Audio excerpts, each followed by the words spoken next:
di foto Gimana? di puskesmas, terus ada yang nge-tag Kortogilo. Kenapa sih? Lo kenapa gitu kan?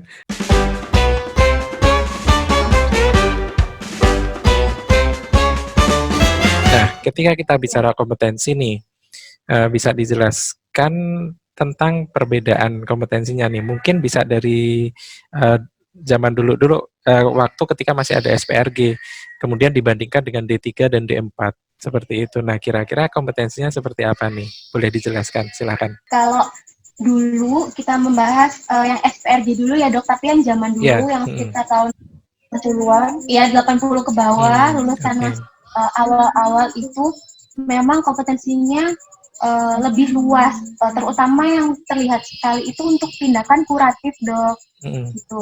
Jadi kalau kuratif beliau-beliaunya itu bisa melakukan pencabutan itu semua seperti dokter gigi, diajarkan kurikulumnya tuh sama gitu.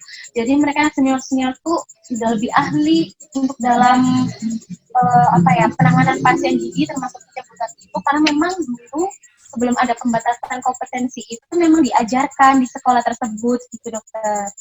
Lalu seiring berjalannya waktu akhirnya muncul batasan-batasan itu. Nah, sekarang kalau untuk D3 perbedaannya dengan D4 itu, kalau D3 kita menangani promotif, preventif, kuratif sama kurang lebih. Bedanya saya ambil contoh aja untuk pencabutan gigi. Kalau D3 itu kita hanya melakukan pencabutan terhadap gigi sulung dan gigi permanen akar satu, tapi kita tidak boleh melakukan dengan anestesi suntik gitu. Jadi kita pakai topical anestesi dok.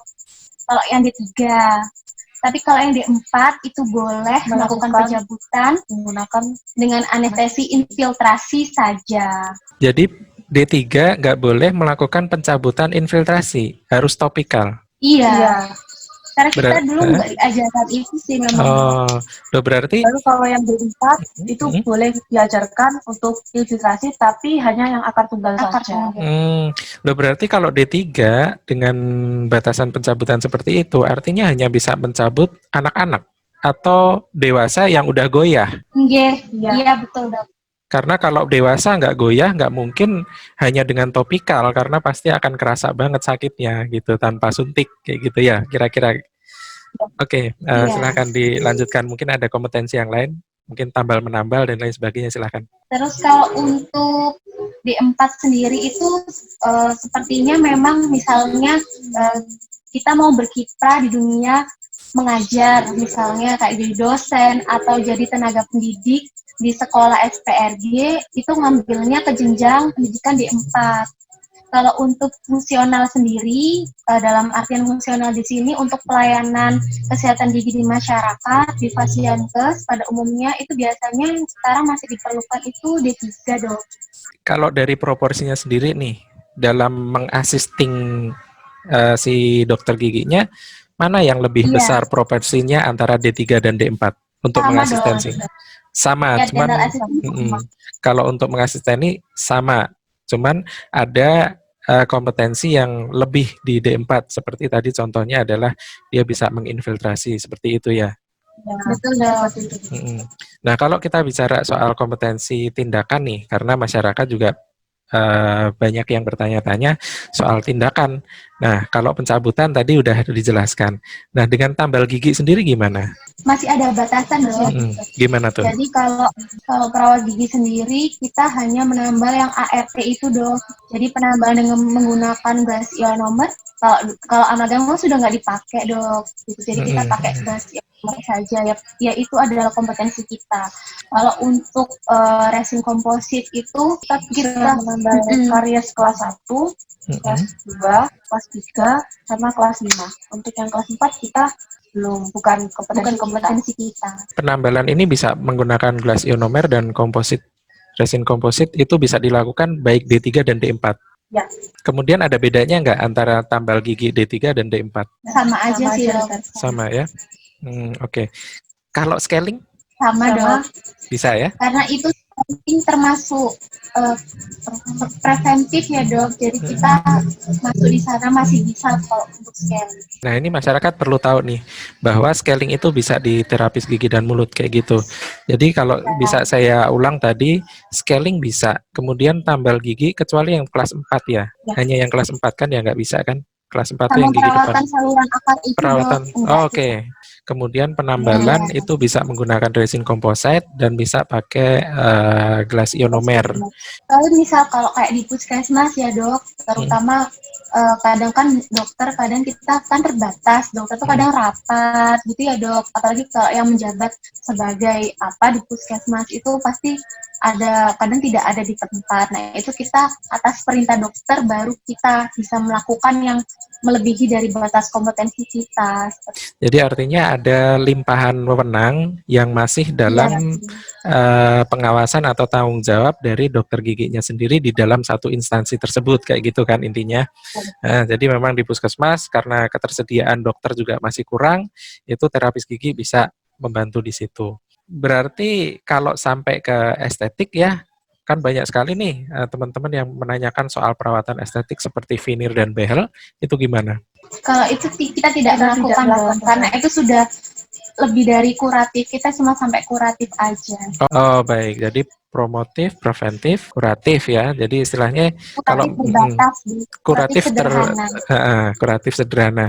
Kalau misalkan ada orang gigi sakit ya, sakit giginya seperti itu, apakah seorang terapis gigi dan mulut bisa meresepkan obat? Tidak bisa dok, kecuali ada limpahan wewenang dari dokter. Oke, tadi ya, jadi ketika di instansi itu masih dalam pengawasan atau limpahan wewenang dari dokter giginya yang bersangkutan, seperti itu kan.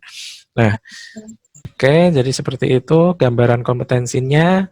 Nah, kalau misalkan ada yang bertanya nih, bisa nggak sih terapis gigi ini membuka praktik mandiri? Bisa. Bisa Nah, dok. bisa. Nah, itu gimana itu prosedurnya? Apakah ada syarat-syarat yang harus dipenuhi kah atau gimana? Iya, jadi kita sama dok kayak profesi lain ya. Jadi ada yang menilai apakah praktik gigi kita ini layak untuk di ACC gitu. Jadi kita harus mempersiapkan ya, syarat-syaratnya mungkin kurang lebih sama kayak praktek bidan atau praktek dokter gigi, praktek perawat, yang lain kurang lebih sama. Cuman kita ada beberapa kriteria gitu dok yang harus dipenuhi. Saya kurang paham karena saya juga nggak praktek di rumah. Kebetulan memang tidak praktek mandiri di rumah gitu ya. Iya. Jadi kalau misalkan yang saya tanyakan adalah apakah praktek mandiri itu bisa tanpa dokter gigi di situ? Bisa.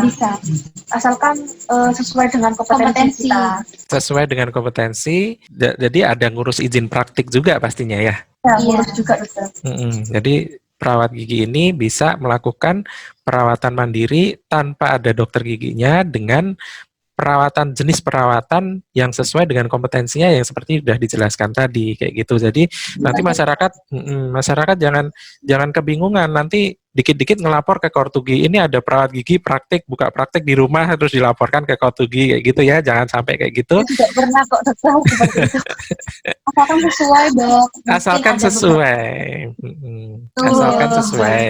Kalau dilaporkan tapi dia pasang behel ya silahkan dilaporkan. Tapi kalau masih sesuai itu artinya dia masih artinya dia masih sesuai dengan gimana? Foto di puskesmas terus ada yang nge-tag Kortugi, lo kenapa sih? Lo kenapa gitu kan? Nah inilah. Jadi kadang masyarakat ini masih menerima informasi ini belum begitu dalam gitu ya. Jadi kadang yang benar dianggap salah, yang salah dianggap benar kayak gitu ya. Jadi dimaklumi saja karena memang ya baru kali ini kita mau ngangkat terapis gigi dan mulut di tengah masyarakat biar semuanya paham kayak gitu ya. Selama masih sesuai dengan kompetensinya, itu buka mandiri dan ada izin praktiknya, itu nggak masalah gitu. Silahkan teman-teman memanfaatkan layanan kesehatan gigi di tempat praktik terapis gigi dan mulut gitu. Karena bagaimanapun juga kita menyadari bahwa jumlah dokter gigi itu sangat tidak memenuhi di tengah masyarakat kayak gitu. Dan inilah terapis gigi dan mulut ini sebagai satu opsi perawatan gigi yang terjangkau kayak gitu loh. Kalau misalkan mau menjangkau dokter giginya jauh kayak gitu ya.